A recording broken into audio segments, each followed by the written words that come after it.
जी, बिस्मिल्लाहिर्रहमानिर्रहीम। अस्सलाम वालेकुम। वालेकुम अस्सलाम। हमने इंटीग्रेशन की बात की थी लास्ट टाइम। इंटीग्रेशन से इंटरनलाइजेशन की तरफ हम आज बढ़ रहे हैं। ये जो इंटीग्रेशन का है टाइम, ये है सबसे हार्ड वर्किंग टाइम। ये दिमाग को सबसे ज़्यादा स्ट्रेन करता है।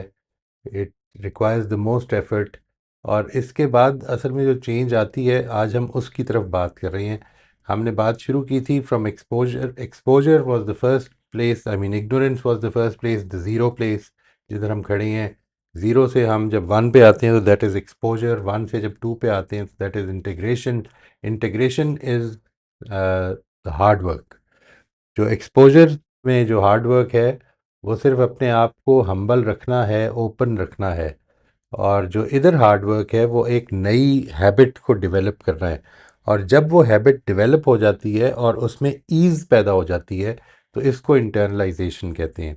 This is the stage called from integration to internalization. आम तौर पर ये ख्याल होता है कि जो इंटरनलाइजेशन होगी ये कोई एक ब्रेक थ्रू होगा। नहीं, असल में ब्रेक थ्रू इस पूरे प्रोसेस में सिर्फ एक्सपोजर में है, जिधर के आपको ये पता चलता है कि मेरे अंदर ये एक छोटी सी प्रॉब्लम है जिसको मुझे ठीक करना है। छोटी सी या बड़ी सी प्रॉब्लम है जिसको मुझे ठीक करना है। और इसके बाद एक हार्ड वर्क शुरू होता है। उस हार्ड वर्क के अंदर एक ईज़ पैदा होती है सिर्फ। And that is where internalization happens. Internalization को आमतौर पर लोग समझते हैं कि ये एक ब्रेक थ्रू होगा, लेकिन ये असल में it is just an arriving. इस वक्त जिस जो हम स्टेज पे हैं, विच इज़ इंटीग्रेशन, तो बहुत सारे अक्सर लोगों ने, क्लाइंट्स ने, जिनसे हम रेगुलर सेशंस करते हैं, उन्होंने जब बात की है तो वो ये कहते हैं, जो उनकी एक फेमिलियर क्वेश्चन होता है या एक फेमिलियर स्टेटमेंट होती है, वो ये है, I am practising but it's tiring because it takes a lot of effort. It takes a lot of effort. Why does it still feel like work? मैं इतने अरसे से कर रहा हूँ, लेकिन क्यों ऐसा है कि अभी भी एक उसमें मेहनत करनी पड़ती है? shouldn't it be easier by now? ये मुख्तलिफ़ किस्म के ये सवालात होते हैं। और मैं फिर से एक बार आपके सामने ले आऊँ जी कि जो हमारा टोटल प्रोसेस है वो क्या है। वो हमने ये बात की थी कि इग्नोरेंस से एक्सपोजर, ये जो है, this is actually you get expose to a problem. इसके बाद आप उसमें मेहनत शुरू करते हैं, और ये मेहनत जारी रहती है यहाँ तक कि ये एक तरह से ट्रांसेंड कर जाती है इंटरनलाइजेशन में। लेकिन इस मेहनत में जो असल इशू है वो है क्या? यानी क्यों ये वजह बनती है कि इसमें ये जो फीलिंग ऑफ एग्जॉस्शन है ये पैदा होती है? What integration really involve? Why integration feels exhausting? इसमें it requires conscious attention. Obviously एक नई हैबिट है, आपको ये भी याद रखना है कि ये वो सिचुएशन पैदा हो गई है जिधर वो मेरी बुरी हैबिट जो है जिसको मुझे ओवरकम करना है। It requires overriding old habits. आपका दिमाग जो है वो इस तरफ माइल कर रहा है कि जो कर रहे थे वही सेफ़ है, वही करते रहना चाहिए। बिकॉज आपको पता है दिमाग की जो सबसे बड़ी इंस्टिंक्ट है वो सर्वाइवल इंस्टिंक्ट है। आप कोई नई चीज़ करें तो उसमें एक डेंजर इन्वॉल्व्ड है। उस डेंजर से वो आपको बचाना चाहता है, लिहाजा वो इस वक्त आपके उस प्लान्ड एक्शन के एक नौयत के ख़िलाफ़ खड़ा होता है। तो it requires overriding old habits, and it is repeated effort.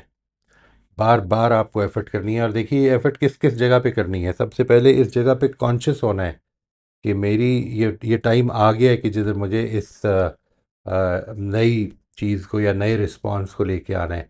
हम अक्सर औकात तो कॉन्शियस ही नहीं हो पाते। उस कॉन्शियसनेस के बाद नेक्स्ट स्टेज ये है कि वो जो अंदर की रेजिस्टेंस है, वही काम करते जाओ कि जो कर रहे थे उसको मुझे ओवरकम करके एक नया काम करना है। और ये जो नर्वस सिस्टम है, इसके अंदर एक मेमोरी होती है। और मैं इससे आज ये कह रहा हूँ, it should respond differently than it has for for years. मैं अगर आज एक नई हैबिट चेंज करने, एक नई हैबिट बनाना चाहता हूँ, तो it means that I am asking my brain to do something which it has not done for 62-63 years. तो अब इसके लिए उसको एनर्जी चाहिए। ये तो हम वैसे भी जानते हैं ना। आप में से अक्सर लोगों ने सुना होगा कि जो दिमाग है वो एक fraction of the body weight है, very very small fraction of the body wait.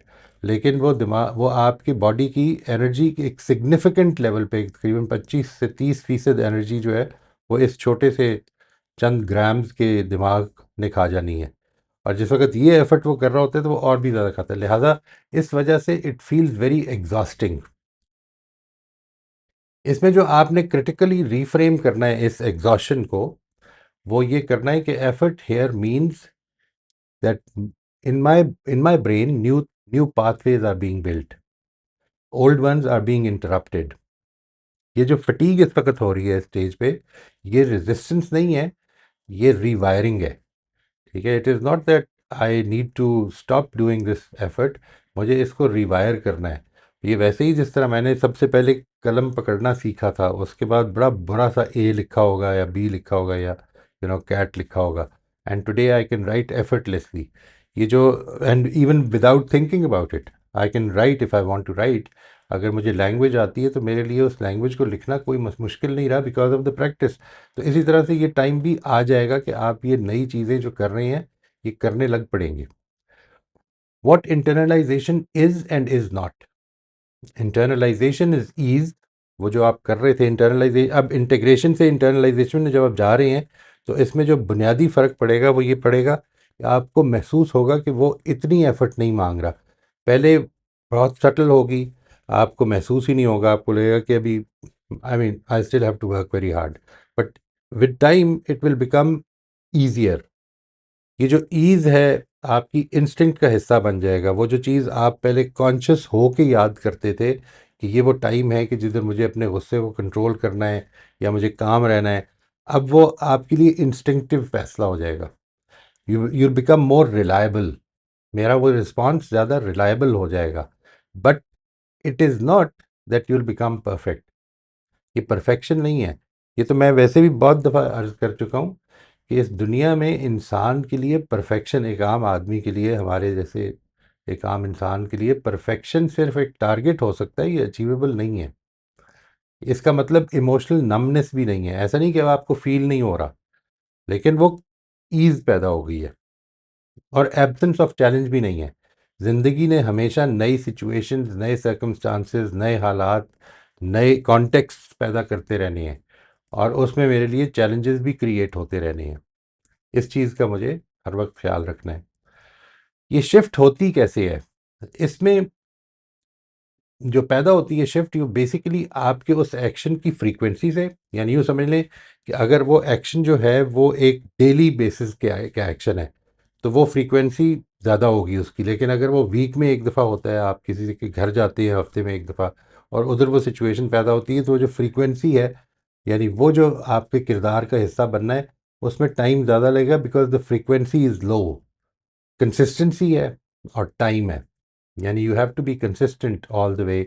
आपने इस चीज़ के बारे में एहतियात करनी है। इसका मतलब ये नहीं कि गलतियाँ नहीं होंगी, इंटीग्रेशन में बेतहाशा गलतियाँ होंगी। ये वो टाइम है जिसमें कि एफर्ट लगती है, और कई दफ़ा हम अनकॉन्शियसली वो काम कर जाते हैं जो हम पहले कर रहे होते हैं।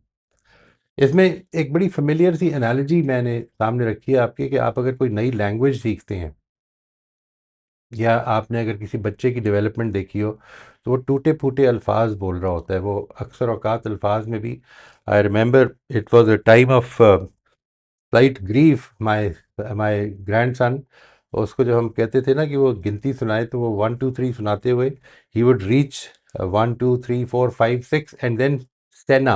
ही वुड नॉट से 7, ही वुड से सेना, and then there came a time when he started saying 7, and it was without effort. कोई कोई नया काम नहीं किया, किसी ने उसको करेक्ट नहीं किया, कुछ ऐसा नहीं हुआ कि उसको हम बार बार कहते थे कि ये गलत हो रहा है।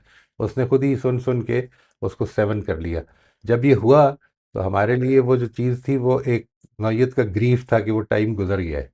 देयर वॉज अ टाइम जब उसकी डेवलपमेंट का ये जो प्रोसेस था ये हमारे सामने था, और हम देख रहे थे कि ये बदल रहा है आहिस्ता आहिस्ता। और इसमें जो चीज़ इम्पॉर्टेंट है वो ये कि अब ये एक्शन जो है आपका, it becomes not, the story becomes your internal story, it will become not your effort, like जब तक ये स्टोरी ये रहेगी कि I am trying to be calm, तो ये असल में एक एक्शन है, एक बिहेवियर है जिसको कि आप फोकस कर रहे हैं। The effort remains high. और एक दिन आएगा कि जब ये स्टोरी बन जाएगी कि मैं, I am someone who is calm, who responds calmly, या हु रिस्पॉन्ड्स थॉटफुली। ये जो स्टोरी का चेंज होना है ये अंदर होता है और ये ऑटोमेटिक होता है। इसके लिए कोई, यानी यूँ समझ लें कि इंटीग्रेशन से इंटरनलाइजेशन की तरफ आपकी एफर्ट इतनी रिक्वायर्ड नहीं है। वो एफर्ट वही है जो इंटीग्रेशन में चाहिए, जिसको हम कह रहे हैं कि वो कंसिस्टेंसी होगी, फ्रीक्वेंसी होगी, उसमें आप टाइम देंगे और एक दिन अचानक ये ऐसे बन जाएगा। यानी एक दिन अचानक ये आपकी आइडेंटिटी की स्टोरी बन जाएगी। लेकिन आपको ये मालूम कैसे होगा कि ये इंटरनलाइजेशन की स्टेज आ गई है? इसको मैंने लिखा है a quiet marker of progress. Awareness comes after the response. बिल्कुल वैसे ही जिस तरह बिल्कुल आगाज़ में जब एक्सपोजर हुआ था तो अवेयरनेस नहीं होती थी, कई दफ़ा रिस्पॉन्स पहले हो जाता था और बाद में पता चलता था ओहो मुझे तो यहाँ पे अपने गुस्से को कंट्रोल करना था। अब भी वही सूरत बन जाएगी कि अवेयरनेस बाद में आएगी, रिस्पॉन्स पहले हो जाएगा। You notice change retrospectively. आपको अंदाज़ा, ओह वहाँ पे मैंने ठीक रिस्पॉन्स दे दिया, मैं बहुत ज़्यादा कॉन्शियस नहीं था लेकिन मैंने ठीक रिस्पॉन्स दे दिया।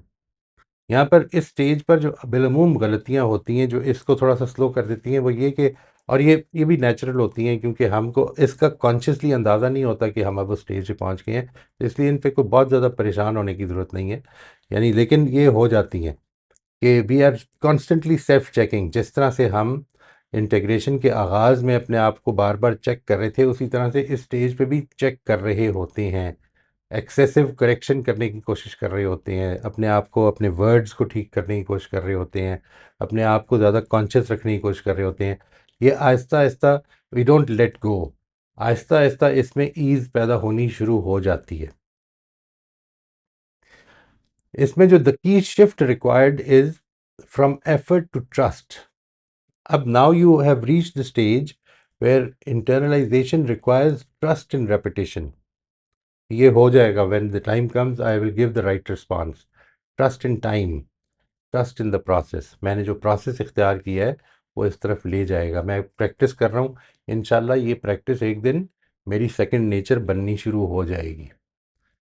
और इसमें जो फेथ बेस्ड लेंस अगर देखें तो तवक्कुल है ये एस्पेक्ट इसका, कि जिसमें मैंने कोशिश तो कर ली है और नताइज को अल्लाह के हवाले कर दिया है कि I now release control of how fast change settles, let it be decided by God. I'm not going to take anything. I'm just going to keep on doing what I'm doing, and one day it'll become easier for me. What helps internalization happen? इसमें जो supportive practices हैं वो ये कि choose consistency over intensity. बजाय से कि अपने आप को बहुत ज़्यादा हर वक्त टॉर्चर में रखें, नहीं, हमने कंसिस्टेंट रहना है। हमारा फोकस ये है कि हम अपने मामलात को रिलैक्स मोड में अच्छे तरीके से, we will keep doing them and wait for the time to make it our habit. Lucent self monitoring, अपने आप को, अपने ऊपर अपना सेल्फ कॉन्शियसनेस जो है उसको थोड़ा सा इस मामले में कम करें। एंकर रिफ्लेक्शन इन आइडेंटिटी, बजाय इसके कि बिहेवियर पे आपका फोकस हो, आइडेंटिटी पे फोकस हो कि I am a person who can X Y Z, जो भी आप उसको ट्राई कर रहे हैं। Practice gentleness with yourself. You don't need to be very harsh, there will be mistakes and there will be mistakes at all times. आप जिस भी स्टेज पे पहुंच जाएंगे, इवन इंटरनलाइजेशन के बाद भी गलतियां हो जाएंगी। We have to be gentle with ourselves. और how does internalization look like? Old pattern still appear under stress. आप अगर थके हुए हैं, अगर आपकी नींद पूरी नहीं है, तो इसके नतीजे में ये हो सकता है कि वो आते रहें बार बार। रिकवरी इसमें तेज़ हो जाएगी, यानी आ जाएगी, गलती हो जाएगी, लेकिन you will not be fretting over it for days. और the new response appears more often. आपका जो नया प्रेफर्ड रिस्पॉन्स है वो ज़्यादा मरतबा आपके से ऑटोमेटिकली रिस्पॉन्स में, रिफ्लेक्स में नमूदार हो जाएगा। इसकी जो जर्नलिंग है वो किस तरह करते हैं, मैं इसके बारे में भी इसके बाद मैं आपको एक सैम्पल जर्नल भी दिखा दूंगा। ये हैं वो questions. Where am I still trying too hard to improve? Is it the consciousness? Is it the action? Is it the behaviour? When have I responded differently without planning it? What new identity might be quietly forming? What would it look like to trust this process more? ये मैं इनके जवाब जब लिखूंगा तो आपको थोड़ा सा इसका आइडिया हो जाएगा। और द अराइवल ऑफ इंटरनलाइजेशन ये है कि ये रिकग्निशन अचानक एक दिन पैदा हो गया आपको कि मैंने इसके लिए कोशिश नहीं की थी, ये हो गया। ये मैंने पिछली दफ़ा आपको शेयर किया था अपने एक दोस्त का, जिन्होंने ये बताया कि मैं बहुत ज़्यादा इसको अवॉइड कर रहा था, बैड माउथिंग करने को, लेकिन हर दफ़ा कुछ ना कुछ स्लिप हो जाता था। कई दफ़ा कंट्रोल भी होता था, but I used to try very hard. यानी दिल ऐसे ज़ुबान पे आई हुई बात होती थी, लेकिन मैं उसको रोक रहा होता था। और फिर एक दिन मुझे उन्होंने आफ्टर अबाउट 10-12 वीक्स उन्होंने एक दिन अचानक कहा कि ये, और बड़े खुश थे, ही वॉज वेरी एक्साइटेड कि इस दफ़ा मैंने बाद में रियलाइज़ किया कि ये मैंने नहीं किया। I did not control myself, I did not even think about it, I just kept quiet. तो it just happened. And if we put it all together, तो इग्नोरेंस टू एक्सपोजर जो है वो ओपननेस का तकाजा करता है। Exposure to integration जो है ये प्रैक्टिस का तकाजा करता है। और इंटीग्रेशन टू इंटरनलाइजेशन जो है ये ट्रस्ट का तकाजा करता है कि if I am practising one day I will reach that level. इसमें अक्सर औकात जो फ्रस्ट्रेटेड किस्म की बातें हो रही होती हैं वो ये हो रही होती हैं कि नहीं, अभी भी नहीं हो रहा। नहीं, हर एक का लर्निंग का प्रोसेस, उसका टाइम उसने अपने लिहाज से लेना है। वो आदतें कितनी डीप रूटेड हैं कि हम सब के बारे में कोई जनरल रूल नहीं बना सकते कि इतना टाइम लगता है। It can take time, so trust the process. और क्लोजिंग इंसाइट ये है कि growth does not end with mastery. Even after you have reached there, you have not become perfect, but it will become a part of your character. There will be mistakes, but let's say people around you will recognize that most of the times this is the way you behave.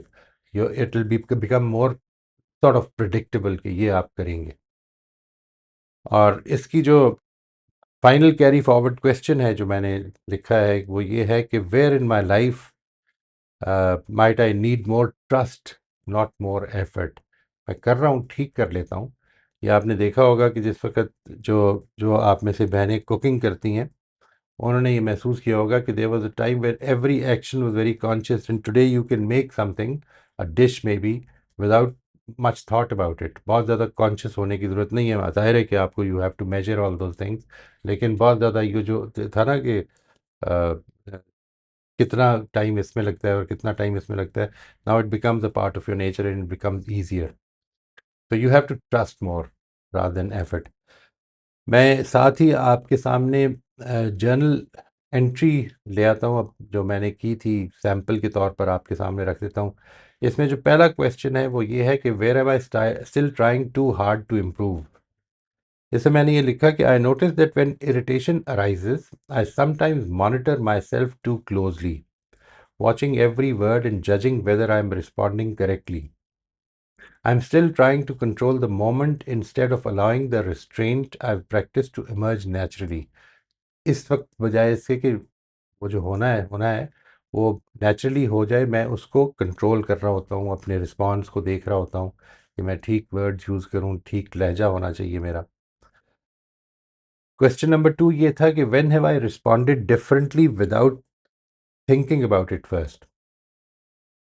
जिस तरह मैंने अभी आपको अपने एक दोस्त की मिसाल दी, recently I notice that during a challenging conversation I paused and listened without consciously reminding myself to do so. I only realized afterward that I hadn't reacted the way I usually do. The restraint appeared before awareness. और question number 3 ये है कि when what new identity might be quietly forming through repeated practice. उस पे मैंने ये लिखा कि through repeated restraint I sense a shift from seeing myself as someone who must defend my position to someone who can tolerate disagreement without losing composure. I am beginning to see myself as a person who listens thoughtfully even when emotions are stirred. और आखिरी question ये था कि what would it look like to trust this process a little more?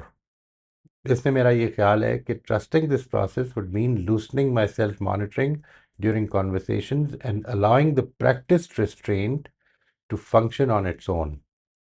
It would mean accepting that irritation may still arise, but trusting that my response no longer needs constant supervision. ये मैंने आपके साथ share करना था जी आज। ये जो हमारा प्रोसेस है इसके बारे में सबसे इम्पॉर्टेंट चीज़ मैं फिर से रीट्रेट करूं कि ये एक नौयत की ऑटोमेट्रिक ट्रांजिशन है फ्रॉम इन योर प्रैक्टिस। ये बिल्कुल वैसे ही है जिस तरह से आप अनकॉन्शियसली एक दिन जो काम बड़ा कॉन्शियसली पेंसिल पकड़ के लिख रहे थे वो अनकॉन्शियसली एक दिन आपने लिखना शुरू कर दिया। यानी इसमें कोई ऐसा नहीं कि अब आपका ये स्टेप आता है और आप वो लेते हैं फिर ईज़ पैदा होती है। एक दिन अचानक वो जो प्रैक्टिस बड़ी मुश्किल थी वो आसानी में बदल जाती है। ये एक बड़ी स्मूथ ट्रांजिशन होती है। और इसके बाद आज जब आप लिखते हैं तो बहुत ज़्यादा सोचते भी नहीं है कि मुझे पेंसिल किस तरह से पकड़नी है। और वो जो टीचर ने पहले कुछ हो सकता है कि 2 महीने लगा दिए हों इस पे, सर पटवल की है उसने कि ये पेंसिल ठीक तरह पकड़ता नहीं है, उसको आज पकड़ने में कोई मुश्किल नहीं होती है। तो this is what we have for today and now I am available for your questions and comments. आपसे मेरी गुजारिश ये है कि नेक्स्ट सेशन में आप कोई एक चीज़ पिक कर लें जिसमें आपको लगता है कि वो आपकी हैबिट जो है वो इंटरनलाइजेशन की स्टेज पे आ गई है। यानी नॉट नेसेसरली कि बिल्कुल ही टोटल 100% ईज़ पैदा हो गई है, लेकिन उसमें कोई फ़र्क पड़ गया है। उसके बारे में इस जर्नल को अगर आप कर लें तो वो शेयर कीजिएगा प्लीज़। ठीक है जी, बिस्मिल्लाह करते हैं अब।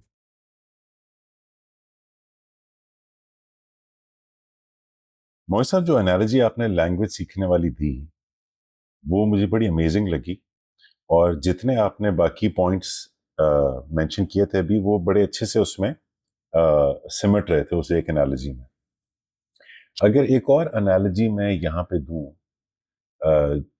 जिससे एक स्लाइटली डिफरेंट पर्सपेक्टिव भी इन चैलेंज और इस फ्रस्ट्रेशन के हवाले से आता है जो हमें पर्सनल ग्रोथ में आती है, वो ये है कि पर्सनल ग्रोथ को हम अप्रोच करें ये सोचकर कि जैसे हम एक एलीट एथलीट हैं, हम एक प्रोफेशनल एथलीट हैं। कुछ चीजें जो प्रोफेशनल एथलीट्स को डिफरेंशिएट करती हैं, एक तो ये कि वो गेम जो प्रोसेस होता है वो उसको बहुत एंजॉय करते हैं। एलीट एथलीट सिर्फ एंड या उस सिर्फ जीत में इंटरेस्टेड नहीं होता। हम कोई भी काम ऐसे अगर करें कि जहां पे हम सिर्फ इसमें इंटरेस्टेड हों कि आउटकम क्या निकलेगी, स्पेशली अगर हम कोई गेम खेल रहे हैं, तो गेम का लुत्फ खत्म हो जाएगा। हर स्टेप उसका एक एफर्ट लगेगा। जब हम अपनी फैमिली मेंबर्स के साथ किसी वीकेंड पे लूडो खेल रहे होते हैं या हम अपने ग्रैंड पेरेंट्स के साथ कैरम खेल रहे होते हैं, तो उसमें हार जीत एक सेकेंडरी पॉइंट बन जाता है। वो जो प्रोसेस होता है वो बजाते खुद एक एंजॉयबल प्रोसेस बन जाता है। ये चीज जितने मैंने एलीट एथलीट से कभी डॉक्यूमेंट्री देखने का या इंटरव्यू सुनने का इत्तेफाक हुआ, तो उसमें बड़ा क्लियरली ऑब्जर्व किया कि it is the love of the game, कि वो उस प्रोसेस। इन अदर वर्ड्स, एक और जो स्टेटमेंट कही जाती है वो भी यहाँ पे अप्लाई होती है कि instead of pursuit of happiness one should focus on the happiness of the pursuit. बिल्कुल, बहुत ज़बरदस्त बात है। और असल बात यही है, this is what you can, because you can not pursue happiness. ये तो मेरी वैसे भी राय है। Absolutely, You can pursue absolutely. happiness of the pursuit, but not happiness itself. That's absolutely right. बहुत अच्छी मिसाल है। तो अगर हम अपने इस बिल्कुल अगर हम अपने इस प्रोसेस को, इस ग्रोथ को, इस सफर को एक एंजॉयबल सफर की तरह देखना शुरू कर दें, तो फ्रस्ट्रेशन वैसे भी जरा कम हो जाती है। बिल्कुल। दूसरा, इसी एनालॉजी से जो चीज निकलती है एलीट एथलीट वाली, वो ये भी निकलती है कि अ, अगर शौकिया कोई काम हम कर रहे हैं तो हम शायद हार मान जाएं, हम शायद फ्रस्ट्रेट हो जाएं, लेकिन एलीट एथलीट अपनी हर मिस्टेक को एक स्टेपिंग स्टोन की तरह देखता है। हम्म। उसके लिए पिछली हारी हुई गेम में सिर्फ ये सिग्निफिकेंस, सिर्फ ये इंपॉर्टेंस होती है कि अच्छा उससे मैं क्या सबक ले सकता हूँ, और वो आगे बढ़ जाता हम्म। है, वो उसमें फंसा नहीं रह जाता। तो मे बी ये एनालॉजी भी कुछ साथियों को शायद पसंद आए अपने जहन में रखने के लिए, कि पर्सनल ग्रोथ का जर्नी हमारे लिए एक एलीट एथलीट की गेम की तरह है, कि हमें उसको उसी हम्म। तरह परसू करना है जिस तरह एक एलीट एथलीट एक्सीलेंस परसू करता है। और एक बिल्कुल। जल्दी से तीसरी बात भी इसमें जो आ जाए, वो एक एलीट एथलीट जो है वो ये रियलाइज करता है कि मैं कभी भी इस गेम में 100% नहीं हो सकता। मैं अगर दुनिया का बिल्कुल। बेहतरीन प्लेयर भी बन गया तब भी मेरे पास इसमें फर्दर इंप्रूवमेंट की अपॉर्चुनिटी होगी, और वो फिर भी उसको परसू एब्सोल्युटली। करता चला जाता है। बिल्कुल। वो जिसको उसने मिहाई, चिक सेंट मिहाई ने कहा है ना कि फ्लो स्टेट होती है। अगर आप फ्लो स्टेट में आ गए हैं तो एक तो ये इंटरनलाइजेशन की मिसाल है, लेकिन वो फ्लो स्टेट आती उन्हीं चीज़ों में है जिसमें आप पूरी तरह से एंगेज्ड होती हैं। If you don't like the process then you will probably miss out on reaching there. ये एक प्रॉब्लम है। enjoy the process. This is the absolutely. process of improvement. और ये भी एक अहम बात है मोहित साहब, जो आपने भी टच अपॉन की, कि हमारे पास ये डिसीजन मेकिंग एबिलिटी है कि हम बिल्कुल। किसी प्रोसेस के बारे में ये फैसला करें कि हाँ मैंने इसको अब एंजॉय करना है। बिल्कुल। और अगर हम ये फैसला करके अपने आप को उसमें एंगेज करें तो अमूमन हम उसको एंजॉय करना शुरू कर भी देते हैं। एब्सोल्युटली। एब्सोल्युटली। बिल्कुल। मुझे इससे याद आ गया कि शुरू के सेशंस में आपने एक बड़ी अच्छी बात की थी कि चीजों में इनहेरेंटली मीनिंग नहीं होता, मीनिंग हम उनमें डालते हैं। राइट। तो अगर इंसान मुझे की एबिलिटी। घर के जो काम काज होते हैं या चोर्स होते हैं वो बोझ लगेंगे और यही मीनिंग मैं उन्हें देता रहूंगा, तो वो मुझे बोझ ही लगते रहेंगे। लेकिन मैं उनको अपने लिए एक एंजॉयबल प्रोसेस भी समझ सकता हूँ। ये आज़ादी अल्लाह ताला ने हमें दी एज एज ह्यूमन बींग्स, कि हम डिसाइड करेंगे ये हमारे लिए एक एंजॉयबल प्रोसेस है। और उसमें फिर वो सिर्फ मीनिंग पैदा नहीं होता, उसमें वो हकीकत पैदा हो जाती है। राइट। राइट। राइट। राइट। अच्छा जी, अब हम चलते हैं अपने साथियों की तरफ। शबाना, आप अनम्यूट कर लीजिए। अस्सलाम वालेकुम। वालेकुम अस्सलाम रहमतुल्लाह जी। सॉरी, मेरा थोड़ा गला खराब है। अल्लाह खैर करे, अल्लाह खैरियत रखे। ये जो भी एनोलॉजी आपने शेयर की उससे जो मेरे जहन में थॉट आई बस वो शेयर करना चाह रही थी कि जब हमने शुरू में विजुलाइज किया था कि मेरा मेरा जनाजा पड़ा है और मतलब मैं जनाजे में जा रही हूँ, जाती हूँ तो वो मेरी ही डेड बॉडी है, और मैं क्या चाहती हूँ, मेरी बेटी, मेरा मेरा शोहर, मेरे भाई, मेरे कुलीग या मेरी कम्युनिटी वाले मुझे कैसे याद करें ना। तो लगता यही था कि ये मैंने झूठा सा एक ख्वाब बना लिया है, शेष चिल्ली का पुलाव। तो अब इस एनोलॉजी के साथ मतलब जो मेरे जहन में फौरन एक बनी है चीज के, सेम एथलीट को जैसे वो करता है प्रैक्टिस और उसका फिजिकल मसल रप्चर होता है, तो फिर अगला मसल बनता है जो उससे स्ट्रोंगर होता है। तो ये हो रहा है मेरा, मेरे पिछले इमोशनल मसल्स जो वीक थे वो टूटते हैं, मुझे एक धक्का लगता है ना वो टूटते हैं, और फिर एक स्टेप बिट बाय बिट अगला इमोशनल मसल बन रहा है जो उससे स्ट्रांग होता है। हम्म। अच्छा, वो विजुलाइज के साथ मुझे यूं रिलेट हुआ, एथलीट ना खुद को इमेजिन करते हैं विक्ट्री स्टैंड पर कि मैं वहां खड़ा हूं, यानी जीतने से पहले जब वो प्रैक्टिस कर रहे होते हैं तो उनके कोच उन्हें कहते हैं इमेजिन करो विक्ट्री स्टैंड पे हूँ, स्टैंडिंग ओवेशन, तालियां, तुम्हारे गले में मेडल, फूल, सब अप्रिशिएट, तुम वहां खड़े हो।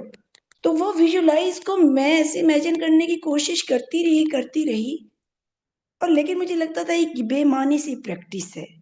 लेकिन अब इस एनोलॉजी के साथ लग रहा है yes, yes, I am a peaceful being. Yes, मैंने वो जो विजुलाइज करना शुरू किया था ना, तो I am a peaceful being, I am a loving being, I am a respectful being. हाँ, कभी कभी मैं शैटर हो जाती हूँ, but I am a humble servant. Yes, I am a humble servant. Allah ji, गलती हो जाती है।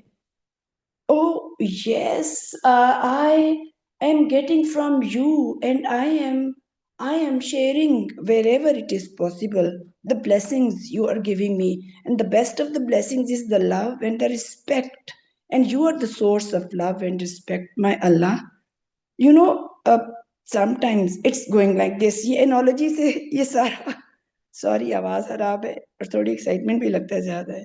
मैं यहीं पे अम्मी के घर में, हमारे यहाँ पूरी एक सल्तनत है।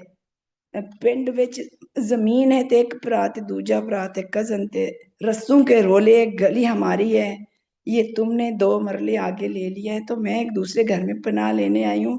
लेकिन सब कुछ वैसा ही है, लेकिन इधर एक शांति है, मन में एक शांति है। अल्हम्दुलिल्लाह, माशाल्लाह। अल्हम्दुलिल्लाह, अल्हम्दुलिल्लाह। माशाल्लाह। बस that's all, that's all. Thank you जी। जी राफिया, आप अनम्यूट कर लीजिए। जी, आवाज आ रही है आपको? अस्सलाम जी जी वालेकुम। जी अब आ रही है। अस्सलाम। जी, वैसे मैं ये पूछना चाह रही थी कि sometimes you you are trying to break a habit which is not a good habit. तो आप ट्राई करते हैं and then you fail and then you try again and then somehow you go back to the same original mistakes. So is there any way you can conquer ke okay, I'll make the mistake, but I can't stop trying. I have to keep on going, regardless of what people think. But what I think is right for me, I should keep on trying it. So, does one always have to see the repercussions on others, or should one think for oneself? आप ये habit क्यों इख्तियार करना चाह रहे हैं नई? Because I think I need to make certain decisions on my own, and What is the habit that you want to inculcate in yourself? Can you give an example, just in a word? क्या habit develop करनी है? uh, in one word, I really don't know. Okay, in 10 words. Um, uh, like if the children would like me to travel and right now, and I said no, I don't. So I should be able to say I So don't. I don't. इसका मतलब ये है कि I should take my own decisions. Yeah, exactly. Right. So why do you want to do that? Because what I want to do, what makes me happy, what makes me. I mean, right now I don't feel in a position to be going on long flights and traveling and ये ऐसा नहीं लगता है जी, ऐसा नहीं लग रहा मुझे। ये जो बात है ना, जितनी फ्रीक्वेंसी के साथ हुई है आपके साथ इधर भी और अपने पर्सनल सेशन में भी, प्राइवेट सेशन में भी, वो ऐसा नहीं लगता कि it will make you happy.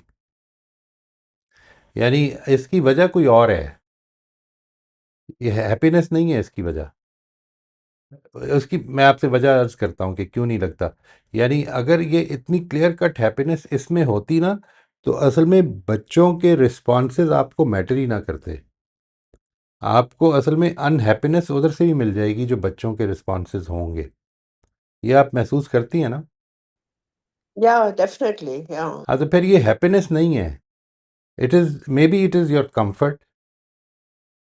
I need to take care of my comfort. That is the reason why. The answer to why might be that I need to take care of my own. I mean, I need to set boundaries. इसका भी why पूछेंगे अपने आप से कि क्यों?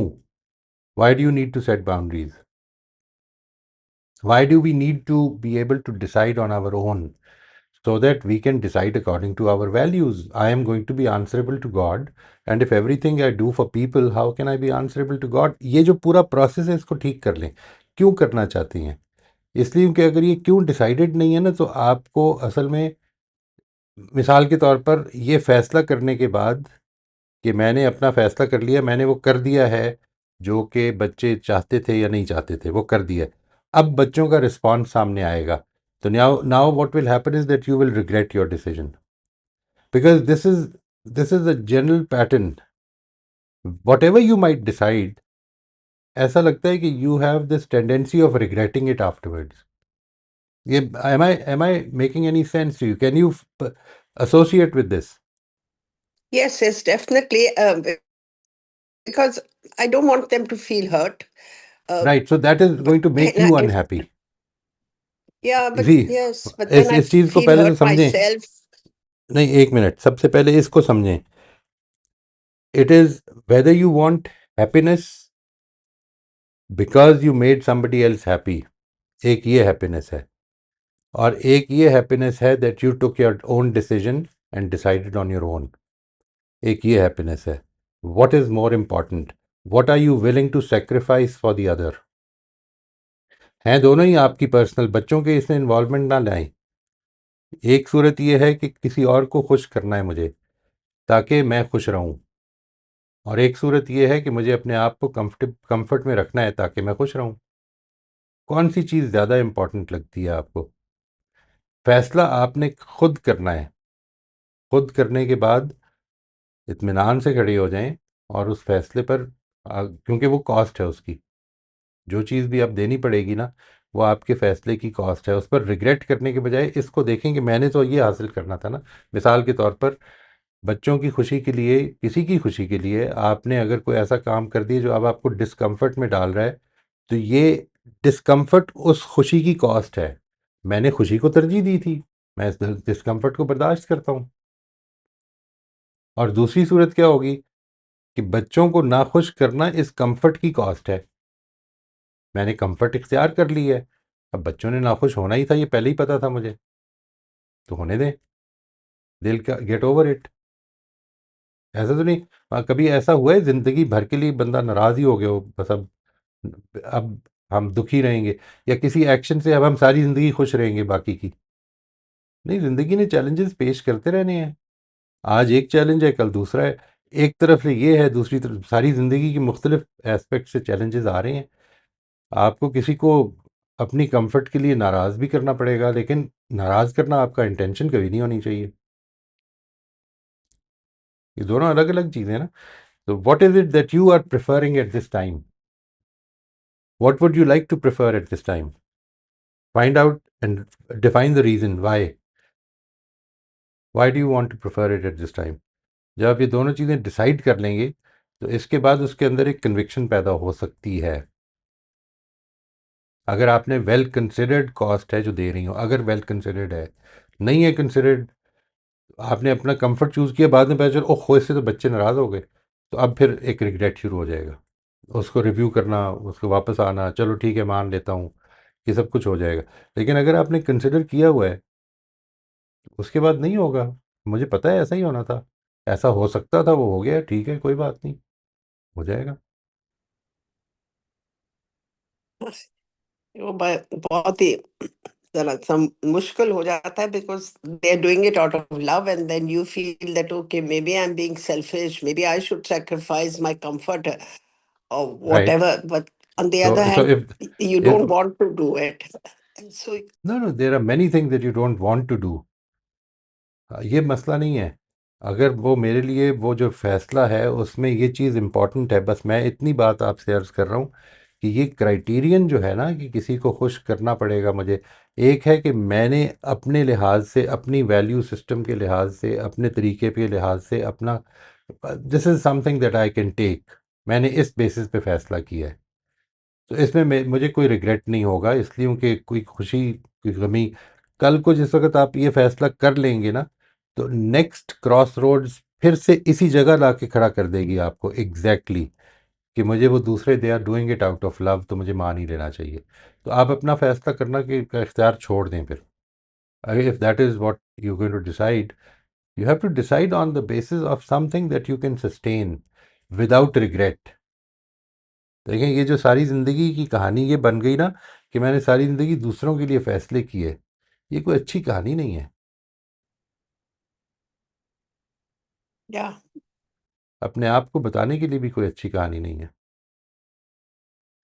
आप ये बताएं कि मैंने सारी ज़िंदगी, मैं दूसरों से मोहब्बत करती हूँ, दूसरों की खुशी मेरे लिए इतनी इम्पोर्टेंट थी, इसलिए मैंने फ़ैसले किए हैं।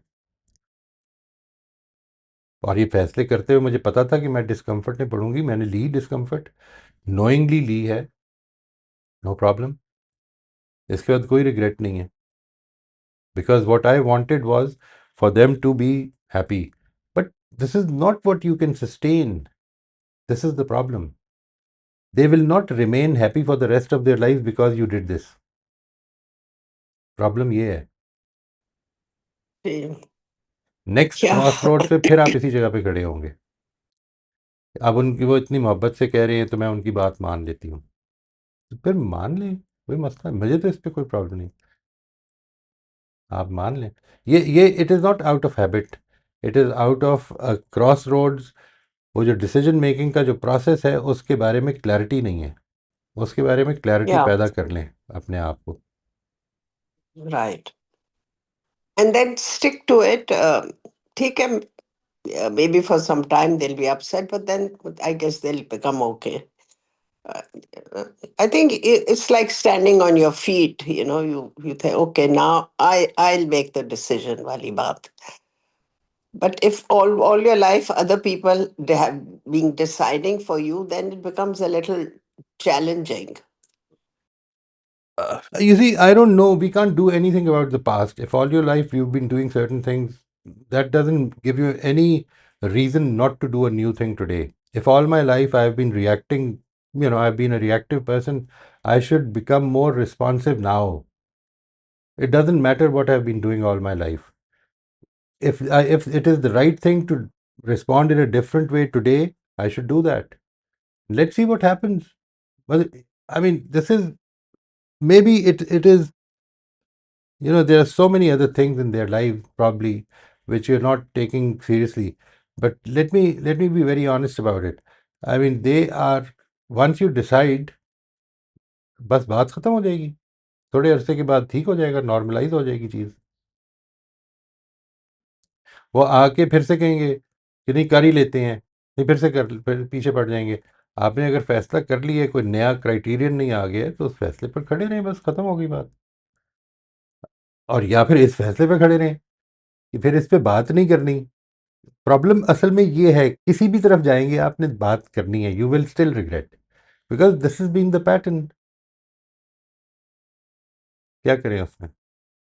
फैसले को अच्छी तरह से कर लें, देख लें, लिख लें, और निकालें ज़रा पैड. इस दफ़ा अगले सेशन में प्रेजेंट करें कि ये मेरा क्राइटेरिया, इस तरफ ये प्रोज हैं इसके, ये कॉन्स हैं, अगर मैं कर लेता हूँ, and that is what I am deciding. ख़त्म करें इस बात को. यानी ये फैसले के अंदर इससे वो नाराज़ हो जाएंगे, नाराज़, फिर ठीक हो जाएंगे. वो सही खुश कह हो रहे हैं, जाएंगे. थैंक यू सो अगर मच. खुश हो जाएंगे तो थोड़े अरसे के बाद फिर किसी बात पे डिमांड करेंगे, और फिर इस चीज़ को एक्सप्लॉइट होना पड़ेगा आपको. So decide once and for all, merit पे डिसाइड करें. इसलिए नहीं डिसाइड करें कि वो खुश हो जाएंगे. अपनी खुशी भी देखनी है, अपना कंफर्ट, अपना. आपकी खुशी तो असल में इतनी रिलायंट हो चुकी हुई है दूसरों की खुशी के ऊपर कि वो आप देख ही नहीं सक रही. ये भी सही है. आप खुशी के लिए कर लें, लेकिन इसमें भी रिग्रेट पैदा हो जाएगा कि ओहो, मैंने अपनी खुशी के लिए क्यों कर लिया, ये तो बड़ी सेल्फिश बात है. फिर क्या करेंगे? इसलिए ये देखें कि व्हाट इज़ बेयरेबल फॉर यू. उतनी जितना जितना आप दे सकती हैं अगले को, उसमें इसको सोचे बगैर कि वो खुश होगा या ना खुश होगा, दे दें अगर आप समझती हैं कि देना बनता है. और अगर नहीं दे सकती तो ना दें. खुश होगा या ना खुश होगा, उसकी खुशी उसकी जिम्मेदारी है. ये लास्ट टाइम अली ने बड़ी अच्छी बात की थी ना, कि किसी की खुशी जो है वो मेरी जिम्मेदारी नहीं है. Absolutely true. No matter what you do, something the other doesn't make them happy. So yeah, they are responsible for their own happiness. And thank you so much, Moisab. I really have to make a lot of effort. बहुत बहुत शुक्रिया. जफर आप unmute कर लीजिए. Thank you sir. अस्सलाम वालेकुम. वालेकुम अस्सलाम. सर, ये बहुत ही अहम टॉपिक चल रहा है जिसका आज इंटरनलाइजेशन की तरफ हम पहुंचे हैं. मुझे ऐसा महसूस होता है इस सारे सफ़र में जो आपके साथ रहा है, एक ही बहुत बड़ी दरियाफ्त है, और वो है प्रोसेस. मतलब बार बार टॉपिक्स हमें उसी तरफ ले जाते हैं. अब 2 दिन पहले ही 2 इंसाइट्स जो आपकी तरफ से मुझे मिली, वो मेरे लिए बड़ी, मैं उन्हीं में हूँ अभी तक.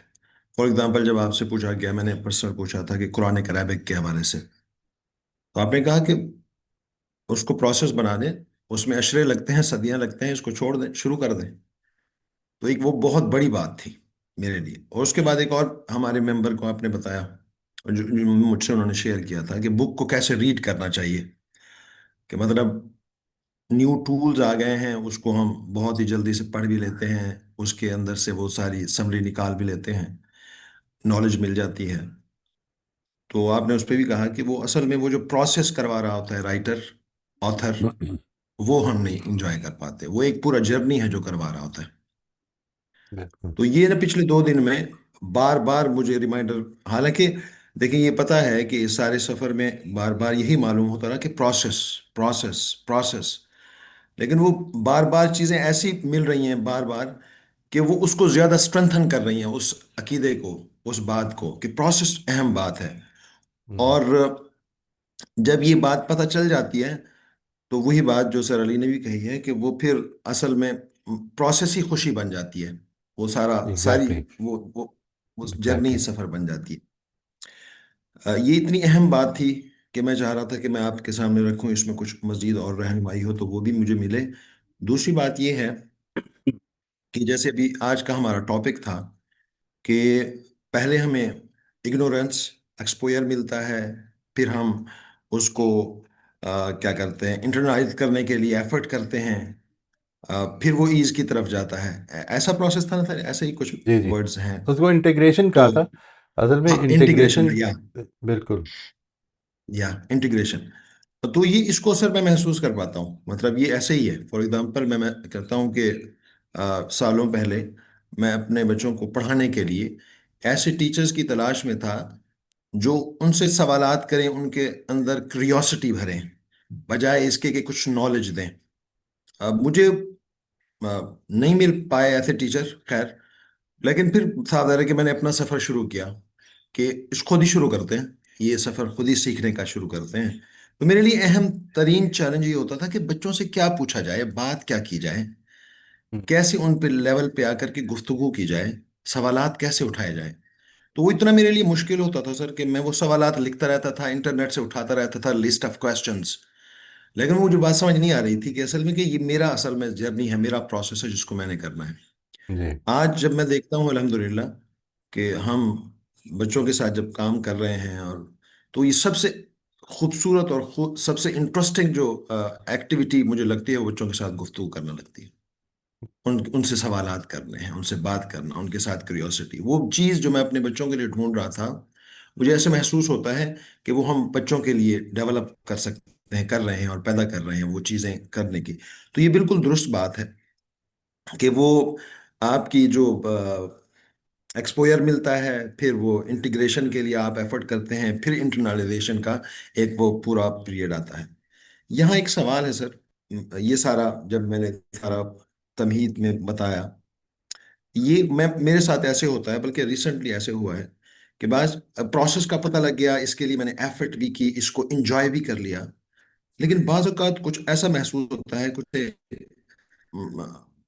ऐसे फेजेस में, जिंदगी के फेजेस में कुछ ऐसे रवैये या कुछ ऐसे वो मुसलसल होना शुरू हो जाते हैं, कैसे लगता है यार ये प्रोसेस क्यों भूल गया, मतलब इतनी इसके लिए एफर्ट की है, अब ऐसे लगता है कि वो ये इस अरसे में क्यों भूल गया, इस हफ्ते क्यों भूल गया। जब वो रिव्यू करते हैं हम वो पूरा हफ्ता, तो उसमें जो अपने बिहेवियर्स को देखते हैं कि ये क्यों हो गया ऐसे, इतनी बड़ी भूल कैसे हो गई। तो ये ऐसे क्यों हो जाता है सर, इतने लंबा प्रोसेस हमने किया, उसको समझा, उसके लिए एफर्ट की, उसके लिए पेन भी सहा, उसको एंजॉय भी किया, उसकी उसकी जो जो आपने कहा ना कि बस अब तो वो हैबिट बन गई है, सेकंड नेचर बन गई है। लेकिन बाद औक़ात फिर वो ऐसी चीजें होना शुरू हो जाती हैं, कभी कभी होती हैं, ऐसा नहीं है कि मुसलसल होती हैं, लेकिन वो बिल्कुल उस वक्त लगता है भूल गया। इसको, ये क्या चीज है ये, मैं समझ। आप एक एक इसका जायज़ा इस तरह से लीजिए कि कोई एक क्वालिटी जिसको कि आप समझते हैं, मिसाल के तौर पर मैं पॉज़ नहीं लेता, अपने एक्शन से पहले पॉज़ नहीं लेता हूँ। ये मैंने आज नोट किया अपने एक दोस्त के साथ इंटरेक्शन में। तो मैंने इसको अपने दोस्त के साथ ट्राई करना शुरू कर दिया, और ट्राई करने के बाद मुझे अंदाज़ा ये हुआ कि अब मैं बेहतर हो रहा हूँ। लेकिन रेट्रोस्पेक्टिवली जब मैंने रिकग्नाइज़ किया, तो मैंने ये समझा कि ओहो, मैं तो सारे दिन में किसी जगह भी पॉज़ नहीं लेता था, लेकिन मैंने एक जगह को फोकस करके उसको ठीक कर लिया। ये गलती भी हो जाती है। यानी असल में मसला एक पूरी की पूरी शख्सियत का है, और उसके नतीजे में वो बिहेवियर ठीक हो जाता है, कैरेक्टर या आइडेंटिटी वही रहती है। आपने असल में फोकस क्या करना है कि ये गलती हो रही है मेरे से, वो जो मिसाल के तौर पर मैंने नोटिस की है अपने दोस्त के साथ, और फिर मैंने जब अपने दिन का जायज़ा लिया तो मालूम ये हुआ कि इस दिन में मैं अपने बच्चों के साथ, अपनी अहलिया के साथ, अपने दोस्तों के साथ मामले में पॉज नहीं लेता हूँ। तो मैंने असल में उस पे काम करना है, ना कि सिर्फ एक दोस्त के ऊपर। वो बिहेवियर बनेगा। जब मैं उस ओवरऑल पे काम करूँगा तो वो आइडेंटिटी बननी शुरू हो जाएगी। ठीक है जी। यानी ये 24/7 की एक्सरसाइज बनानी है, फिर अगली क्वालिटी की तरफ आना है, फिर अगली क्वालिटी की तरफ आना है। देयर विल बी बड़े चैलेंजेस आएंगे ज़िंदगी में, रास्ते ठीक हो जाएंगे, कुछ चैलेंजेस सिर्फ इस प्रोसेस को इख्तियार करने की वजह से आसान हो जाएंगे, हम्म। लेकिन चैलेंजेस ख़त्म नहीं होने। ये जो मैंने अपनी ये बहुत ही दुरुस्त फरमा पर रहे हैं। आपकी अच्छा, बात ये कुछ अब आवाज़ कट गई जी। बात समझ तो आती है कि चैलेंज खत्म नहीं होंगे। जी, मेरे यहाँ इंटरनेट का इशू है सर, अभी आवाज आ रही है मेरी? अब अभी ठीक आ रही है जी, अभी ठीक आ ठीक रही है। ये आपने इंटरेस्टिंग बात की है। ये जो मैंने अपनी मुश्किल बताई है ना सर, ये वो मुश्किल है, उस जगह मुश्किल है जिस जगह तो मैंने कॉन्शियसली एफर्ट की है। है। मतलब ये तो मैं अपने बच्चों के साथ फॉर एग्जांपल पॉज लेने की अपनी फैमिली की सबसे ज्यादा एफर्ट यहाँ की है। और ये मसला भी यही हुआ है। मतलब ये पिछले इसी हफ्ते का मसला है कि मैं बहुत ही ना अपना एक रूटीन बनाया हुआ है पढ़ने का या चीज़ों का।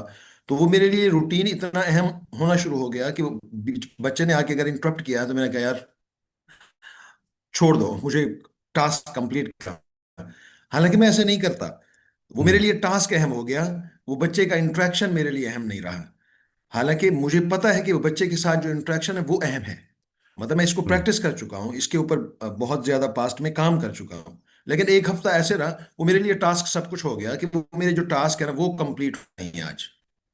तो नहीं, ये हालांकि सबसे ज्यादा काम भी मैंने फैमिली पे किया है, अपने बच्चों पे किया है, इसी इंटरेक्शन पे किया है।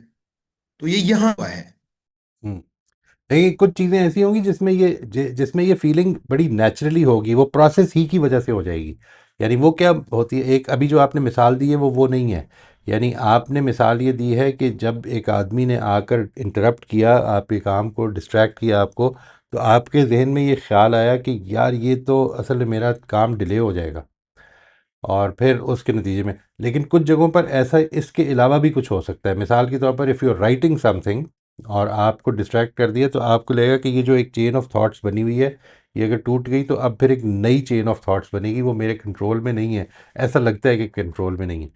जो पहली सिचुएशन है उसमें तो असल में ऐसा लगता है कि आपने ये सोचा हुआ है कि मुझे आज का काम कंप्लीट करना है, और वो रिज़ल्ट है। Again the process is not important, the result is completion of task.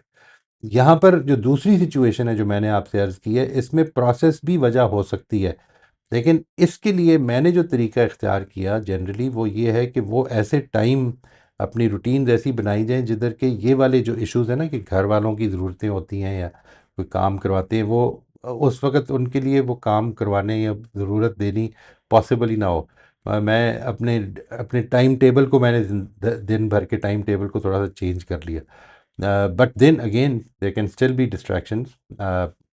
My daughter shifted to New Zealand, तो वो जो टाइम था मेरा सुबह 2:30 बजे का, वो उसके लिए दोपहर का टाइम होता है। अब क्या करेंगे? तो ये सब कुछ तो हो ही जाता है। तो उसमें you have to keep keep thinking about this, that ultimately काम कितना हो जाएगा कितना नहीं होगा, आपके हाथों से अल्लाह ताला ने कितना काम लेना है, ये अल्टीमेटली आपने नहीं डिसाइड करना। आपने अपने दिन को मोस्ट इफेक्टिवली यूज़ करना है। और टिक इस बात पे नहीं लगना कि काम पूरे हो गए हैं, टिक इस बात पे लगना है कि जो जो सिचुएशंस कॉन्टिजेंसीज के तौर पर मेरे सामने आई थी, मैंने उसको अच्छा रिस्पॉन्स दिया है। अगर ये मेरे क्वालिटेटिव टिक्स में लगाने लग पड़ूंगा, तो उम्मीद ये है कि उसके बाद मसले जो हैं वो बहुत डिफरेंट होने शुरू हो जाएंगे। हम असल में क्वांटिटेटिव टिक्स लगाते हैं। क्वांटिटेटिव टिक्स का मतलब ये है कि ये मैंने कर लिया, आज का दिन ये ठीक हो गया। नहीं, ये मसला नहीं है। वो जो कॉन्टिजेंसीज आएंगी ना, वो असल में ज़िंदगी के असल चैलेंजेस होंगे। और वहाँ पर एक तो मेरा प्लान है और एक अल्लाह ताला का प्लान है। अल्लाह ताला के प्लान के आगे सरेंडर करना मेरी असल में सबमिशन का इम्तिहान है। ठीक है ना जी? इसको याद रखना है, और जितना याद रहेगा उतनी ज़िंदगी में ये रिफ्रेमिंग आसान कर देगी इस तरह की डिस्ट्रैक्शंस को। ठीक है। ठीक है sir, thank you very much. Will try my best कि इसको मजीद बेहतर किया इंशाल्लाह, जाए। इंशाल्लाह। Thank you. जी सलमा, आप अनम्यूट कर लीजिए, हम आखिरी 4 मिनट में एंटर हो। जी, कोशिश होगी 4 मिनट ही यूँ तो। अस्सलाम वालेकुम। वालेकुम अस्सलाम रहमतुल्लाह। हाँ सर, इतना मुश्किल मुश्किल बातें करके ना फिर आपने जो एक जुमले में सब समेटा, तो उससे मुझे बहुत अच्छा लगा कि अब उस जुमले को मैं दिमाग में रख के वो सारी चीजें आपकी दोबारा से सुन के उसको समझ लूं। आपकी आवाज़ बहुत दूर जा रही है जी। बहुत दूर जा रही है। अस्सलाम वालेकुम। वालेकुम जी जी जी, वालेकुम अस्सलाम। हाँ सर, मैं ये कह रही थी कि आपने जो इतनी मुश्किल मुश्किल बातें जो आज हमें बताई हैं, अच्छा। उन सबको जब आपने एक जुमले में समेटा है, तो उस जुमले से जो है वो ये गाइडेंस मिल गई कि अब उस जुमले को दिमाग में रख के उन चीजों को समझने में, यानी हम प्रोसेस को मैं उल्टा करूंगी तो मैं ज्यादा अच्छा समझूंगी। अच्छा, हम्म, आखिर में जो अली ने बात की, ये एथलीट वाली, उसमें मुझे ये बताइएगा कि इस वक्त तो हम अपने लिए अपने आप को बेहतर करने वाले स्टेप्स में गुजर रहे हैं, लेकिन अब जैसे कि मेरे पास कुछ मेरे बच्चे भी हैं, ग्रैंडसन्स वगैरह, तो मैंने ये नोट किया है कि क्या इनकी तरबियत जो है वो इस तरह हम कर सकते हैं कि उनको अभी से जो है वो इन चीजों को बताना शुरू करें कि हार जो है वो एक प्रॉब्लम नहीं है। मतलब मेरा जो नवासा है, वो इतना रोता है जब वो हारता है किसी भी गेम में, इतना रोता है कि मैं आपको बता नहीं सकती, कमरा बंद करके भी रोता है वो। तो सही। मतलब क्या रुखसती के वक्त लड़कियां रोएंगी जब वो रोता है ना, हम्म। तो वो अच्छा, ये चीज उसमें बहुत थी। ये चीजें अगर हम पैदा करना चाहें कि ये हम पैदा कर सकते हैं या नहीं कर सकते हैं? जीत को सेलिब्रेट करना छोड़ दें, गेम को अच्छा। सेलिब्रेट करें। जितना आप जीत को सेलिब्रेट करेंगे उतना हार तकलीफ दे हो जाएगी। ये तो बहुत अच्छा, बहुत अच्छी बात है ये। तो यानी ये खैर, हाँ, ये बहुत अगर अच्छी। उसकी फर्स्ट पोजीशन को सेलिब्रेट करेंगे तो सेकंड पोजीशन तकलीफ देगी। इसलिए फर्स्ट पोजीशन को दायरे के हमें सेलिब्रेट करने की इतनी आदत है, सही जवाब मिलने की इतनी आदत है कि हम ये कहते हैं कि फ़ौरन ही सेलिब्रेट कर दें।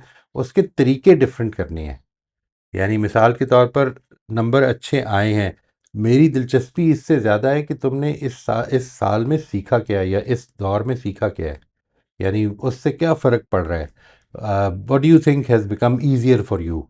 ये वाले क्वेश्चन जो है ना, हमें ज़्यादा दिलचस्पी इससे होनी चाहिए कि असल डेवलपमेंट कितनी हो रही है। ये नताइज तो असल में डिपिक्ट भी नहीं करते उस डेवलपमेंट को। प्रॉब्लम ये है, मतलब फर्स्ट पोजीशन आने का क्या मतलब है कि बच्चे ने क्या सीखा है। बस इतना मतलब है कि इसकी क्लास में जो 20 बच्चे थे उसमें ये सबसे अच्छा है या सबसे बुरा है, मिसाल के तौर पर। तो ये जो दोनों सूरतें, इसमें आपको पता क्या चला है, इसकी क्लास में सारे आइंस्टाइन थे और ये मिसाल के ऊपर न्यूटन था, तो क्या फ़र्क पड़ेगा। और अगर सारे के सारे जो थे वो कुछ भी नहीं थे, ज़ीरो पे थे, और ये 1 पे था आउट ऑफ 10, तो क्या फ़र्क पड़ेगा। तो इसलिए ये जो कंपैरेटिव रैंकिंग है, ये तो बिल्कुल ही बहुत ही ज़्यादा बेवकूफ़ाना चीज़ है। इसको सेलिब्रेट कभी भी नहीं करना चाहिए।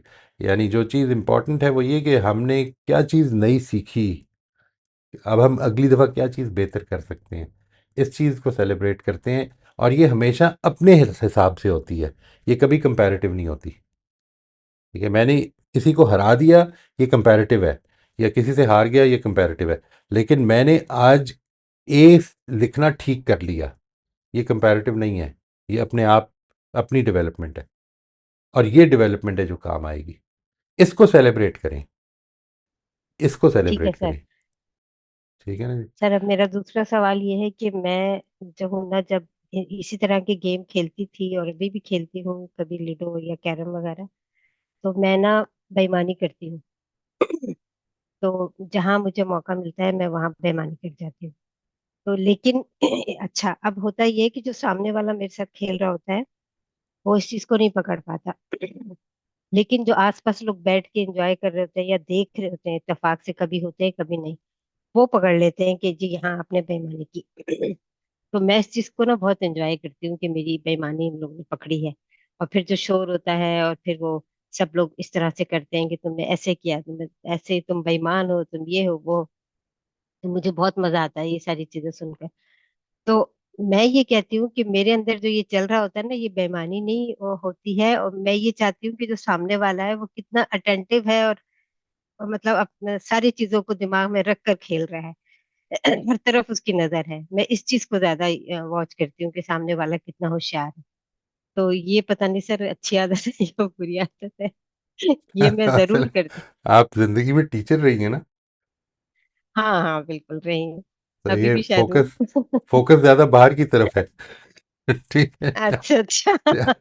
तो इसको हमें सर अंदर टीचर। की तरफ करना है। वो जो कर रहा है वो हाँ कितना अटेंटिव है या कितना नॉन अटेंटिव है, इससे बहुत ज़्यादा फर्क नहीं पड़ेगा। जो मैं कर रहा हूँ वो मुझे उसको देखकर लोग कुछ सीरियसली उसको रोल मॉडल बना सकते हैं, और कुछ जो है वो इससे भी सीख सकते हैं। May be they start doing the same thing. So let me not become a part of a bad सुनना। ठीक है ना जी। ये वाला एस्पेक्ट जो है इसको ज़्यादा जिंदा कर लें, तो इंशाल्लाह वो ओवरकम हो जाएगा। इससे बहुत ज़्यादा फर्क ना डालें। यानी दिस इज एक है शरारत, शरारत अपनी जगह पे होती है, और उसको बयान कर देना चाहिए फिर कि ये हुआ जिस तरह आपने कर दिया। लेकिन ये जो एस्पेक्ट है कि दूसरा कितना अटेंटिव है, ये इसने अपने टाइम पे होना है। अभी हम उनको इस तरबियत के लिए इस तरह से ना करें, that might they might take wrong lessons इसके नतीजे में। आप एक गेम में कर रही हैं, हो सकता है वो जिंदगी में करने लग पड़े इस तरह से। दैट माइट बी वेरी नहीं नहीं सीरियस। सर, अल्लाह अल्लाह ना करे। अल्लाह ना नहीं नहीं। करे, अल्लाह ठीक ना है सर, करे। हाँ जी जी। ठीक है जी। Thank you sir. मोस्ट बस ये वेलकम आप जी। जो आपने बात की ना आखिरी, मैं इसको सबमिट करती हूँ कि ये चीजें हमारे स्कूलों में बहुत ज्यादा प्रीफर करती हैं कि भाई कि कौन सा रैंक क्या है क्या नहीं है। ये खत्म कैसे होगा सर? ये क्यों नहीं खत्म हो जाता कि रैंक जो है वो ना हो? और जैसे कि फर्ज करें अगर आप कुछ स्कूलों में जाएं और उनको बोलें कि ये गलत चीज है, इसको नहीं, इसको ठीक करो, ये अच्छी चीज नहीं है, तो क्या ऐसा हो सकता है सर? इस पर जो जवाब आता है वो ये कि हम जिस सिस्टम में हैं उसमें ये है। और मैं ये कहता हूँ कि इसीलिए मैं ये बता रहा हूँ कि आप अपने अंदर से ख़त्म करें। यानी दैट इज़ सिस्टम को तो मैं ख़त्म नहीं करा सका। दिस इज समथिंग विच, इसके लिए आपको एक नया नया सिस्टम बना के देना पड़ेगा। I am very interested in that कि कुछ लोग जो है वो मिलकर एक नए एजुकेशन सिस्टम की बिना रखें। लेकिन वो अभी जो है ना, it can not be done in parts. ऐसा नहीं हो सकता। आपको एक पूरा सिस्टम है। जब लोगों से कहता हूँ तो मैं कहता हूँ कि उसमें अंग्रेज़ी किस तरह पढ़ाई जाएगी, उसमें उर्दू किस तरह पढ़ाई जाएगी, उसमें मैथमेटिक्स किस तरह पढ़ाई जाएगी। ये चीज़ें इंपॉर्टेंट हैं। देखिए ये 3 लैंग्वेजेज़ हैं, तीनों लैंग्वेजेज़ हैं। अरिथमेटिक, इंग्लिश एंड उर्दू, ये सब्जेक्ट्स नहीं हैं। आपने कभी देखा है इसको कि अरिथमेटिक की एक पूरी लैंग्वेज है। टू टू जो है TWO नहीं लिखा जाता है, एक ख़ास सिंबल होता है, ये एक लैंग्वेज है। इनटू ये मल्टीप्लिकेशन का साइन जो है, ये एक्स है। ठीक है। इज़ इक्वल टू, ये एक लैंग्वेज है, आप उसको इज़ इक्वल टू कहते हैं, बराबर है। ठीक है ना जी। ये this is a complete language. इस सिंबॉलिक लैंग्वेज को समझना, यानी TWO2 को तो हम समझ लेते हैं, टू को क्यों नहीं समझ सकते? इज इक्वल टू लिखा हो पूरा तो समझ लेते हैं, ये दो लाइनें क्यों नहीं समझ पाते? इज नॉट इक्वल टू का साइन जो है वो बच्चों को बिल्कुल कंफ्यूज कर देता है कि क्या मतलब है। Greater than, equal to, greater than, less than, ये सारे सिंबल्स हैं।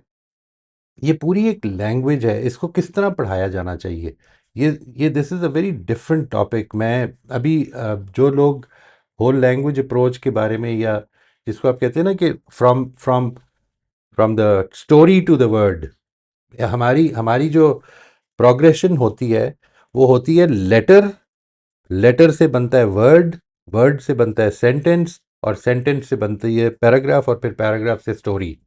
इस तरह हम सिखाते हैं। मैं ये कह रहा हूँ कि इसको उल्टा दें, because that is a more sensible thing. Letter does not mean anything, letter is only a symbol. आप बच्चों को ऐसी चीज़ जो उनकी ज़िंदगी में यूज़ ही नहीं हो रही इस वक्त, वो जब बोल रहे हैं, बोलचाल कर रहे हैं, उनको लैंग्वेज आती है, उधर से शुरू करें। उसके लिए एक बहुत बड़ी डेवलपमेंट हुई जिसका मुझे आज पता चला है। यानी वो अब आपके ब्राउज़र्स पे है। गूगल का जो है ना, गूगल क्रोम जो ब्राउज़र है, उसका जो अभी आज ही मैंने अपडेट किया है, उसमें एक चीज़ ये कि आप किसी भी साइट को खोलें और वो गूगल क्रोम उसको रीड आउट कर देगा, हाईलाइट करते हुए रीड आउट कर देगा। इसको मैं बार बार लोगों को कहता था कि गाइडेड रीडिंग ये कहती है। ठीक है। आप बच्चों के सामने स्टोरी बुक्स रखें, वेबसाइट के ऊपर खोल के और वो गाइडेड रीडिंग शुरू कर दें। अभी उनको ABC नहीं आती, इससे कोई फ़र्क नहीं पड़ेगा। What we need to do is, वो चाहे उर्दू में हो या अंग्रेज़ी में हो, इंशाल्लाह उर्दू में भी जल्दी आ जाएगा ये, अंग्रेज़ी में तो आ ही गया है, कि वो जब वो पढ़ेगा ना, when the cat sat on the box, तो असल में उसको नहीं पता कि ये वेन WHEN लिखा हुआ है। उसको ये पता है कि ये जो है ना, ये जो पिक्चर है ये वेन है। वेन का उसको पहले से पता है, और ये लैंग्वेज सीखने का एक बेहतर तरीका है, बिकॉज इट मेक्स सेंस। ठीक है जी। और इसके बाद फिर वो चीज़ वो लिखेगा, जिस वक्त तो हो सकता है वो वेन को WEN या VEN लिखे, दैट डोंट करेक्ट दैट, ये ठीक हो जाएगा। उसकी लिखने को एंजॉय करें, उसके एक्सप्रेशन को एंजॉय करें। लिखना असल में एक्यूरेट राइटिंग से शुरू नहीं करते हम राइटिंग एक्सप्रेशन से शुरू करते हैं, और एक्यूरेसी की तरफ इंसान प्रोग्रेशन करता हुआ जाता है। ये जो प्रोसेस है, हमारी टीचिंग इसको रोकती है, इस प्रोसेस को रोकने ना दें। ठीक है जी। हमारा पूरे का पूरा जो सिस्टम है ना, वो रैंक बेस्ड इसलिए क्योंकि हम रिजल्ट ओरिएंटेड हैं, और इसके नतीजे में हम नहीं अच्छे अजहान को पैदा कर सकते कि जो थोड़े से स्लो। हमारे लिए ये इंपॉर्टेंट है कि इस बच्चे ने 1 महीने में ये सीखा है, ये इंपॉर्टेंट नहीं कि इसने ये सीखा है। असल में लर्निंग का मतलब है इसने ये सीखा है। 1 महीना 10 दिन भी लग सकते हैं, और 3 महीने भी लग सकते हैं, और साल भी लग सकता है। अगर सीख लिया तो सीख लिया, फिर फेल क्यों हो रहा है? ये कुछ एजम्पशंस हैं हमारे इस एजुकेशन सिस्टम की, विच आर एब्सोल्युटली बेसलेस। इनके ऊपर आप कभी कभी गौर करेंगे तो आपको अंदाज़ा होगा कि ये बिल्कुल बेसलेस एजम्पशंस हैं। ठीक है, लेकिन क्या करें, हमें हम पले बड़े उसमें हैं, और जिस वक्त मैंने टीचिंग शुरू की थी तो यही एजम्पशन लेके मैं आया था। इसके बाद वो फिर क्वेश्चन होती हैं, उस प्रोसेस में क्वेश्चन हो जाती हैं। आई एम सो सॉरी जी, आज बहुत ज़्यादा टाइम ओवर हो गया। कोई बात नहीं। जी थैंक सर, यू वेरी आपने मच जी। लिए। अल्लाह हाफिज। थैंक यू वेरी मच जी। शुक्रिया सर, जी, बहुत बहुत शुक्रिया, जज़ाकल्लाह। वेलकम जी, जी। बहुत बहुत शुक्रिया। बहुत थैंक यू शुक्रिया एवरीवन। जी। शबाना, अस्सलाम आपका वालेकुम। हैंड रेस था, मैंने नोट कर लिया। इंशाल्लाह नेक्स्ट टाइम आप पहले हैंड रेस कर दीजिएगा, हम आपको पहला मौका दे देंगे। बहुत शुक्रिया Mohit sahab, thank you thank everyone. You जी, थैंक यू। अस्सलाम वालेकुम। अस्सलाम वालेकुम।